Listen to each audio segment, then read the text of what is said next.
ನಮಸ್ತೆ ಸ್ನೇಹಿತರೆ, ಇವತ್ತಿನ ಕ್ಲಾಸಲ್ಲಿ ನಾವು ಭೂಗೋಳಶಾಸ್ತ್ರ ವಿಷಯಕ್ಕೆ ಸಂಬಂಧಪಟ್ಟಂತಹ ಬಹು ಆಯ್ಕೆ ಪ್ರಶ್ನೆ ಉತ್ತರ ನಾವು ಡಿಸ್ಕಷನ್ ಮಾಡ್ಕೊತಾ ಹೋಗೋಣ. ನೋಡಿ ಸ್ನೇಹಿತರೆ, ಇವತ್ತಿನ ಕ್ಲಾಸಲ್ಲಿ ನಾನು ನಿಮಗೆ ಪೊಲೀಸ್ ಸಬ್ ಇನ್ಸ್ಪೆಕ್ಟರ್ ಹುದ್ದೆಗೆ ಸಂಬಂಧಪಟ್ಟಂತಹ 2002ರ ಮಾಡೆಲ್ ಕ್ವಶನ್ ಪೇಪರ್ ಡಿಸ್ಕಷನ್ ಮಾಡ್ತಾ ಇದ್ದೀನಿ. ಸೊ ಟೋಟಲ್ ಆಗಿ 2 ಮಾಡೆಲ್ ಕ್ವಶನ್ ಪೇಪರ್ ಇದೆ. ಸೊ ಇದು model question paper number 1. So ಅದೇ ರೀತಿ ಪ್ಲೀಸ್ ಸಬ್ಸ್ಕ್ರೈಬ್ ಮಾಡ್ಕೊಳ್ಳಿ cat design in Kannada YouTube channel and I am Ramesh Chauhan. So ಹಾಗಾದರೆ ಮೊದಲನೇ ಪ್ರಶ್ನೆ ನೋಡೋಣ ಸ್ನೇಹಿತರೆ. ನೋಡಿ, ಮೊದಲನೇ ಪ್ರಶ್ನೆ ಹೀಗಿದೆ: ಕೆಂಪು ಕಲ್ಲಿಗೆ ಪ್ರಸಿದ್ಧವಾಗಿರುವಂತಹ ಸ್ಥಳ ಬಗ್ಗೆ ಕೇಳಿದ್ದಾರೆ. ಸೊ ಕೆಂಪು ಕಲ್ಲು ನಾವು ಪಿಂಕ್ ಗ್ರಾನೈಟ್ಸ್ ಅಂತೇಳಿ ಕೂಡ ಕರೆಯುತ್ತೇವೆ. ಸೊ ಹಾಗಾದರೆ ಆಪ್ಷನ್ಸ್ ನೋಡಿಸ್ತಿದ್ದಾರೆ. ನೋಡಿ, ಮೊದಲನೇ ಆಪ್ಷನ್ಸ್ ಬಂದು ನಮಗೆ ಇಳಕಲ್ಲು ಅಂತೇಳಿ ಕೊಟ್ಟಿದ್ದಾನೆ. Options B Kollegal, option C Karkala, options D is Kolar. So ಇದಕ್ಕೆ ಸರಿಯಾದಂತಹ ಉತ್ತರ ಬಂದು ಇಳಕಲ್ಲು ಸರಿಯಾದಂತಹ ಉತ್ತರವಾಗುತ್ತೆ. ಕೆಂಪು ಕಲ್ಲಿಗೆ ಇಳಕಲ್ಲು ಪ್ರಸಿದ್ಧವಾಗಿರುವಂತಹ ಸ್ಥಳವಾಗಿದೆ. ಅದೇ ರೀತಿ ಎರಡನೇ ಪ್ರಶ್ನೆ ನೋಡಿ ಸ್ನೇಹಿತರೆ, ಮಣ್ಣಿನ ಸತ್ವವನ್ನು ಹೆಚ್ಚಿಸುವುದು. ಮಣ್ಣಿನ ಸತ್ವವನ್ನು ನಾವು ಹೇಗೆ ಹೆಚ್ಚಿಸುವುದು ಅಂತೇಳಿ ಕೇಳಿದ್ದಾರೆ. ಸೊ ಆಪ್ಷನ್ಸ್ ನೋಡೋಣ. ಸೊ ಮೊದಲನೇ ಆಪ್ಷನ್ಸ್ ಬಂದು ನಮಗೆ ಸರದಿಯ ಮೇಲೆ ಬೇರೆ ಬೇರೆ ಬೆಳೆ ಇಡುವುದು. ಅದೇ ರೀತಿ ಆಪ್ಷನ್ಸ್ ಬಿ ಭೂಮಿಯನ್ನು ಉತ್ತು ಬಂಜೂರು ಬಿಡುವುದು. ಆಪ್ಷನ್ ಸಿ ಮಿಶ್ರ ಬೆಳೆ ಇಡುವುದು. ಆ್ಯಂಡ್ ಕೊನೆಯದಾಗಿ ಮೇಲಿನ ಎಲ್ಲವೂ ಅಂತೇಳಿ ಕೊಟ್ಟಿದ್ದಾನೆ. ಸೊ ಇದಕ್ಕೆ ಸರಿಯಾದಂತಹ ಉತ್ತರ ಬಂದು ಮೇಲಿನ ಎಲ್ಲವೂ. ಸೊ ನಮಗಿಲ್ಲಿ ಸರದಿಯ ಮೇಲೆ ಬೇರೆ ಬೇರೆ ಬೆಳೆ ಬೆಳೆಯುವುದು ಕೂಡ ಸರಿಯಾದಂತಹ ಉತ್ತರವಾಗುತ್ತೆ. ಆ್ಯಂಡ್ ಭೂಮಿಯನ್ನು ಉತ್ತು ಬಂಜೂರು ಬಿಡುವುದು ಕೂಡ ಸರಿಯಾದಂತಹ ಉತ್ತರ. ಆ್ಯಂಡ್ ಮಿಶ್ರ ಬೆಳೆ ಬೆಳೆಯುವುದು ಕೂಡ ಸರಿಯಾದಂತಹ ಉತ್ತರವಾಗುತ್ತೆ. Options D is right answer. So ಅದೇ ರೀತಿ ಮೂರನೇ ಪ್ರಶ್ನೆ, ನಕ್ಷೆಯಲ್ಲಿ ಸಮುದ್ರ ಮಟ್ಟದಿಂದ ಒಂದೇ ಎತ್ತರದಲ್ಲಿರುವ ಸ್ಥಳಗಳನ್ನು ಸೇರಿಸುವ ಗೆರೆಯನ್ನು ನಾವು ಏನಂತೇಳಿ ಕರೆಯುತ್ತೇವೆ? ನಕ್ಷೆಯಲ್ಲಿ ಸಮುದ್ರ ಮಟ್ಟದಿಂದ ಒಂದೇ ಎತ್ತರದಲ್ಲಿರುವ ಸ್ಥಳಗಳನ್ನು ಸೇರಿಸುವ ಗೆರೆಯನ್ನು ಏನೆಂದು ಕರೆಯುತ್ತಾರೆ? ಸೊ ಆಪ್ಷನ್ಸ್ ನೋಡಿಸಿದರೆ ಮೊದಲನೇ ಆಪ್ಷನ್ಸ್ ಬಂದು ನಮಗೆ ಮಟ್ಟ ರೇಖೆ ಅಂತೇಳಿ ಕೊಟ್ಟಿದ್ದಾನೆ. ಆಪ್ಷನ್ಸ್ ಬಿ ಸಮಶಾಖ ರೇಖೆ, ಆಪ್ಷನ್ ಸಿ ಸಮಸ್ಥಾನಿ ರೇಖೆ, ಆ್ಯಂಡ್ ಕೊನೆಯದಾಗಿ ಸಮವಾಯುಭಾರ ರೇಖೆ ಅಂತೇಳಿ ಕೊಟ್ಟಿದ್ದಾರೆ. ಸೊ ಇದಕ್ಕೆ ಸರಿಯಾದಂತಹ ಉತ್ತರ ಬಂದು option C is the right answer ಆಗುತ್ತೆ. ಮಟ್ಟ ರೇಖೆ ಇದು ಸರಿಯಾದಂತಹ ಉತ್ತರ. ಅದೇ ರೀತಿ ನಾಲ್ಕನೇ ಪ್ರಶ್ನೆ ನೋಡಿ ಸ್ನೇಹಿತರೆ, ನಾಲ್ಕನೇ ಪ್ರಶ್ನೆ ಹೀಗಿದೆ: ಬಿಸಿಲು ಕಾಡು ಈ ಜಿಲ್ಲೆಯಲ್ಲಿದೆ. ಬಿಸಿಲು ಕಾಡು ಯಾವ ಜಿಲ್ಲೆಯಲ್ಲಿ ಕಂಡುಬರುತ್ತೆ ಅಂತೇಳಿ ಕೇಳಿದ್ದಾರೆ. ಸೊ ಆಪ್ಷನ್ಸ್ ನೋಡೋಣ ಸ್ನೇಹಿತರೆ. Options A is given Hassan, options B Shivamogga, option C Ballari, and options D Karwar. ನೋಡಿ ಸ್ನೇಹಿತರೆ, ಇದಕ್ಕೆ ಸರಿಯಾದಂತಹ ಉತ್ತರ ಬಂದು ಆಪ್ಷನ್ಸ್ ಎ ಹಾಸನ ಸರಿಯಾದಂತಹ ಉತ್ತರವಾಗುತ್ತೆ. ಬಿಸಿಲು ಕಾಡು ಈ ಒಂದು ಜಿಲ್ಲೆಯಲ್ಲಿ ಕಂಡುಬರುತ್ತೆ, ಹಾಸನ ಜಿಲ್ಲೆಯಲ್ಲಿ ಕಂಡುಬರುತ್ತೆ.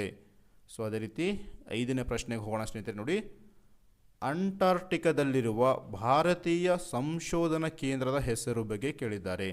ಅಂಟಾರ್ಟಿಕಾದಲ್ಲಿರುವಂತಹ ಭಾರತೀಯ ಸಂಶೋಧನಾ ಕೇಂದ್ರದ ಹೆಸರು ಆಪ್ಷನ್ಸ್ ಮೈತ್ರಿ, ತ್ರಿಶೂಲ್, ಶೋಧ, ಹಿಮ. ಸೊ ಇದಕ್ಕೆ ಸರಿಯಾದಂತಹ ಉತ್ತರ ಬಂದು ಮೈತ್ರಿ ಸರಿಯಾದಂತಹ ಉತ್ತರವಾಗಿದೆ. ಅದೇ ರೀತಿ ಆರನೇ ಪ್ರಶ್ನೆ ನೋಡಿ ಸ್ನೇಹಿತರೆ, ಹಿಡಕಲ್ ಆಣೆಕಟ್ಟೆಯನ್ನು ಈ ನದಿಗೆ ಕಟ್ಟಲಾಗಿದೆ. ಹಿಡಕಲ್ ಆಣೆಕಟ್ಟೆಯನ್ನು ಯಾವ ನದಿಗೆ ಕಟ್ಟಲಾಗಿದೆ ಅಂತೇಳಿ ಕೇಳಿದ್ದಾರೆ. ಸೊ ಆಪ್ಷನ್ಸ್ ನೋಡೋಣ.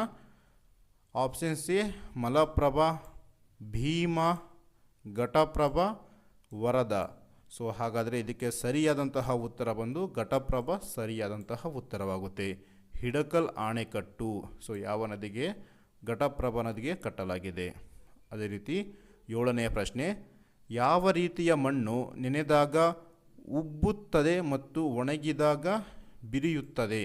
ನೋಡಿ ಸ್ನೇಹಿತರೆ, ಯಾವ ರೀತಿಯ ಮಣ್ಣು ನೆನೆದಾಗ ಉಬ್ಬುತ್ತದೆ ಮತ್ತು ಒಣಗಿದಾಗ ಬಿರಿಯುತ್ತದೆ? ಸೊ ಆಪ್ಷನ್ಸ್ ನೋಡೋಣ ಸ್ನೇಹಿತರೆ.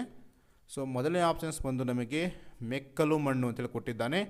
ಆಪ್ಷನ್ಸ್ ಬಿ ಕೆಂಪು ಮಣ್ಣು, ಆಪ್ಷನ್ಸ್ ಸಿ ಕಪ್ಪು ಮಣ್ಣು, ಆ್ಯಂಡ್ ಆಪ್ಷನ್ಸ್ ಡಿ ಬಂದು ಜಂಬು ಮಣ್ಣು.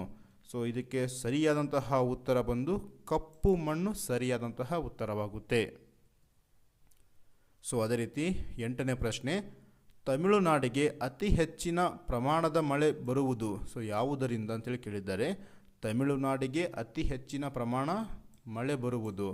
ಸೊ ಆಪ್ಷನ್ಸ್ ನೋಡೋಣ ಸ್ನೇಹಿತರೆ.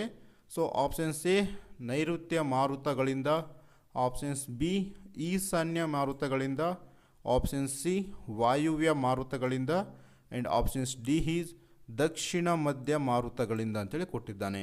ಸೊ ಇದಕ್ಕೆ ಸರಿಯಾದಂತಹ ಉತ್ತರ ಬಂದು ಈಶಾನ್ಯ ಮಾರುತಗಳಿಂದ ತಮಿಳುನಾಡಿಗೆ ಅತಿ ಹೆಚ್ಚಿನ ಪ್ರಮಾಣದ ಮಳೆ ಬರುತ್ತದೆ. Options B is the right answer. ಅದೇ ರೀತಿ 9ನೇ ಪ್ರಶ್ನೆ ನೋಡಿ ಸ್ನೇಹಿತರೆ, ಮೌಂಟ್ ಎಟ್ನಾದಲ್ಲಿರುವ ಜೀವಂತ ಜ್ವಾಲಾಮುಖಿ ಎಲ್ಲಿದೆ? ರೈಟ್. ಸೊ ಆಪ್ಷನ್ಸ್ ನೋಡೋಣ. Options A Sicily, options B Ukraine, option C Ethiopia and options D Hawaii. So ಇದಕ್ಕೆ ಸರಿಯಾದಂತಹ ಉತ್ತರ ನೋಡಿದಾಗ ಸ್ನೇಹಿತರೆ ಆಪ್ಷನ್ಸ್ ಎ ಸಿಸಿಲಿ ಸರಿಯಾದಂತಹ ಉತ್ತರವಾಗುತ್ತೆ. ಸೊ ಅದೇ ರೀತಿ 10ನೇ ಪ್ರಶ್ನೆ, ಉತ್ತರ ಭಾರತದ ಮೈದಾನ ಪ್ರದೇಶಗಳಲ್ಲಿ ಬೀಸುವ ಬಿರುಗಾಳಿಯ ಹೆಸರು? ಉತ್ತರ ಭಾರತದ ಮೈದಾನ ಪ್ರದೇಶದಲ್ಲಿ ಬೀಸುವ ಬಿರುಗಾಳಿಯ ಹೆಸರು ಏನಂತೇಳಿ ಕೇಳಿದ್ದಾರೆ. So options A Loo, options B simoom, option C ಜೆಂಡಾ ಆ್ಯಂಡ್ ಆಪ್ಷನ್ಸ್ ಡಿ ಖರಾಬೂರನ್ ಅಂತೇಳಿ ಕೊಟ್ಟಿದ್ದಾನೆ. ಸೊ ಇದಕ್ಕೆ ಸರಿಯಾದಂತಹ ಉತ್ತರ ಬಂದು ಲೂ ಸರಿಯಾದಂತಹ ಉತ್ತರವಾಗುತ್ತೆ. ಸೊ ಅದೇ ರೀತಿ 11ನೇ ಪ್ರಶ್ನೆ, ಅತ್ಯಂತ ಉದ್ದದ ಸಮುದ್ರ ತೀರ ಹೊಂದಿರುವ ರಾಜ್ಯ ಯಾವುದು ಅಂತೇಳಿ ಕೇಳಿದ್ದಾರೆ. ಅತ್ಯಂತ ಉದ್ದದ ಸಮುದ್ರ ತೀರವನ್ನು ಹೊಂದಿರುವಂತಹ ರಾಜ್ಯ. ಸೊ ಆಪ್ಷನ್ಸ್ ನೋಡೋಣ ಸ್ನೇಹಿತರೆ. Gujarat, options A Gujarat, options B Andhra Pradesh, Tamil Nadu and Karnataka. So ಇದಕ್ಕೆ ಸರಿಯಾದಂತಹ ಉತ್ತರ ಬಂದು ಗುಜರಾತ್. ಸೊ ಈ ರೀತಿ ಇದೆಯಲ್ಲ ಸ್ನೇಹಿತರೆ, ಸೊ ಇದು ಸರಿಯಾದಂತಹ ಉತ್ತರ ಆಗುತ್ತೆ ನಮಗೆ. ಸೊ ನೋಡಿ, ಇದು ಸಮುದ್ರ ತೀರ, ಇದು ಸಮುದ್ರ ತೀರವನ್ನು ಹೊಂದಿರುವಂತಹ ಅತ್ಯಂತ ಉದ್ದ. ಸೊ ಇದು ಸರಿಯಾದಂತಹ ಉತ್ತರವಾಗುತ್ತೆ. ಅದೇ ರೀತಿ 12ನೇ ಪ್ರಶ್ನೆ, ಅದೇ ರೀತಿ ಇವತ್ತಿನ ಕೊನೆಯ ಪ್ರಶ್ನೆ, ಹಟ್ಟಿಗಣಿಗಳು ಯಾವ ಜಿಲ್ಲೆಯಲ್ಲಿವೆ? ಹಟ್ಟಿಗಣಿಗಳು ಸೊ ಯಾವ ಜಿಲ್ಲೆಯಲ್ಲಿ ಕಂಡುಬರುತ್ತೆ? ಆಪ್ಷನ್ಸ್ ನೋಡೋಣ. Options A Gulbarga, options B Ballari, option C Koppal and ಕೊನೆಯದಾಗಿ ರಾಯಚೂರು ಅಂತೇಳಿ ಕೊಟ್ಟಿದ್ದಾರೆ ಸ್ನೇಹಿತರೆ. ಸೊ ಹಟ್ಟಿಗಳಿಗಳಂತೆ ಬಂದಾಗ ನಾವು ರಾಯಚೂರು ಸರಿಯಾದಂತಹ ಆಯ್ಕೆ. ಸೊ ಇದಾಗಿತ್ತು ಇವತ್ತಿನ ವಿಡಿಯೋ. ನೆಕ್ಸ್ಟ್ ವಿಡಿಯೋದಲ್ಲಿ ಮತ್ತೆ ಸಿಗ್ತೀನಿ. So please like, share and subscribe.